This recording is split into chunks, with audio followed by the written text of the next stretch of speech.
शेतकरी शेतकरी हा देशाचाच नाही तर जगाचा कणा आहे, पोशिंदा आहे. पण त्याच्या जीवनात संघर्ष आणि संकट कधीच संपत नाहीत. अवकाळी पाऊस, दुष्काळ, कर्जाचा बोजा, बाजारभावाची अस्थिरता, सरकारी योजनांची कुचराई आणि व्यवस्थेचा बळी हे सगळं त्याला हतबल करतात.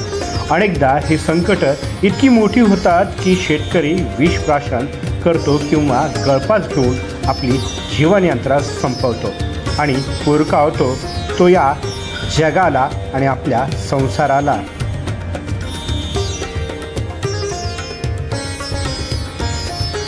हातात घामांच्या थेंबात आयुष्य वाहतं, डोळ्यात अश्रूंच्या धारा रात्रंदिवस थांबत नाही.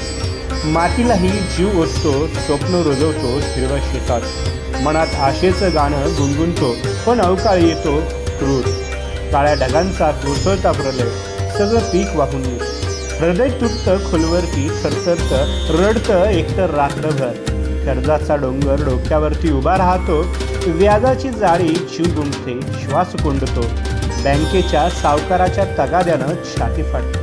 रात्रीच्या अंधारात एकटा बसून आक्रोश करतो. विषाची बाटली हातात थरथरते किंवा गळ्यात दोरी अडकवतो निशब्दपणे. माझा बळीराजा शेतकरी घेतो शेवटचा निर्णय. जीवनज्योत विझवतो, हळूच मरतो वारंवार. मुलांच्या डोळ्यांतील स्वप्न मालवतात. आयुष्याचा दिवा विझतो, अंधारात हरवतो. बायकोचा आक्रोश आकाश फोडतो, तर उद्ध्वस्त होतं. दुःखाचा महासागर उसळतो. हा कोणी का ऐकत नाही, का करुण अंत हा किंवा आर्तनाद, का फक्त पोकळ आश्वासनं आणि रिकामे योजनांचे गाजेवाजे. अनुदान येतं तुटपुंज अपुरं. शेतकऱ्यांचा जीव का इतका स्वस्त होतो. हीच व्यथा सांगणारी ही एक संघर्ष कथा.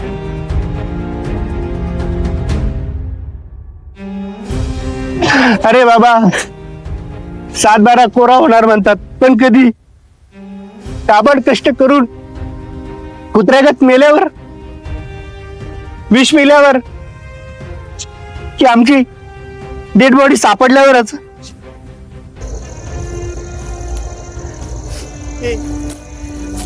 बँकेची नोटीस 15 दिवसात जप्ती येणार म्हणे. अरे पण काय करणार तुम्ही जप्ती?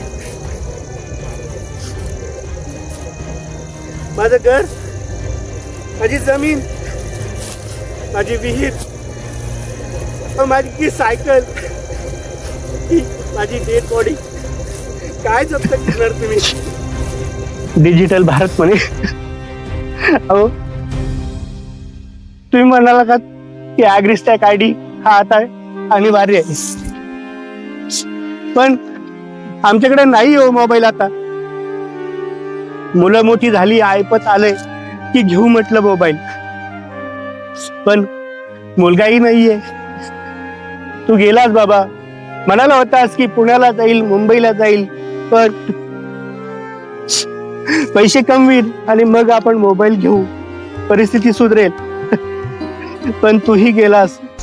शेतकऱ्यांनी कर्ज काढली, मुलाबाळांची लग्न करतात म्हणे, बंगले बांधतात म्हणे, दारू पितात म्हणे, सोसायटी काढायची, कर्ज घ्यायची आणि पुन्हा कर्ज माफ करा असं म्हणायचं.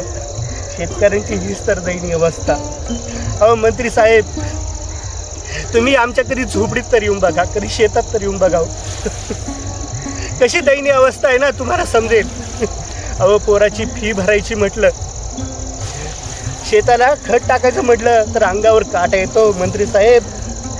हो मंत्री साहेब, 2 पुस्तकं घ्यायची म्हटलं तर मंत्री साहेब खूप अवघड असतं. हो शेतकऱ्याचं जीवन खूप अवघड असतं. आम्ही शहर तर आमच्या स्वप्नातच बघतो. कधीतरी आम्हाला शहर बघू दे, कधीतरी आम्हाला आमची शेती पिकू दे. मंत्री साहेब, हो सरकार, अधिकारी साहेब, महापूर आलो, सगळं वाहून गेलं. अहो सरकार मदत करतं म्हटलं, किती 3 महिने झाले. अहो वर्ष संपत आलं, मदत आली ना, 20 रुपये, 50 रुपये, 100 रुपये, 200 रुपये. धन्य आहे सरकार, धन्य आहे.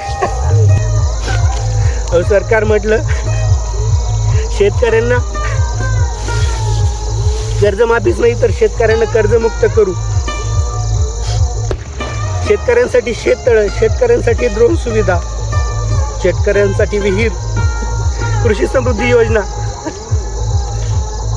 शेतकऱ्यांसाठी काही नाही, परंतु काहीच नाही. मंत्री साहेब, मी शेतकरी आहे, शेतकरी आहे. ही बँकेची नोटीस. मग आम्हाला कर्जमाफी नकोय, पण आमच्या शेताला भाव द्या. सरकार म्हटलं शेतकऱ्यांना कर्जमाफीच नाही तर कर्जमुक्त करू. अहो मंत्री साहेब, अहो सरकार, ज्या अर्ध्या रात्री मुलगा दारे धरायला गेला, लाईटीला चिकटून मेला, तो माझा मुलगा मला परत द्या. मला माझा स्वाभिमान परत द्या. माझ्या शेताला, शेतमालाला माझ्या भाव द्या. मुलगा पण नाही आणि कोणीच नाहीये. तुम्ही करा कर्जमाफी तुमची. मी आता माझी स्वतःचीच कर्जमाफी करतो.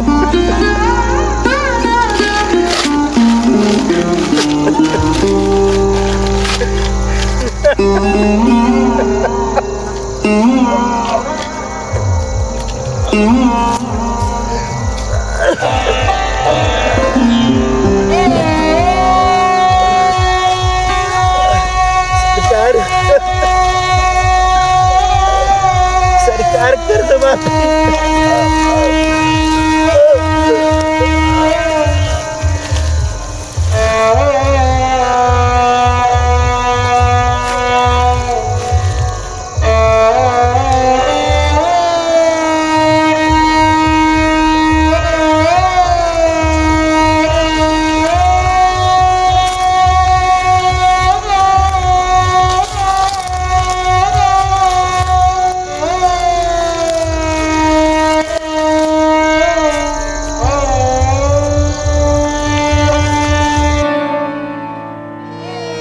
मागच्याही जन्मी शेतकऱ्यांचाच जन्म आणि याही जन्मात शेतकऱ्यांच्याच पोटी जन्म. याच काळ्या आईच्या कुशीत राबलो, पिचलो, संघर्ष केला जीवनाशी.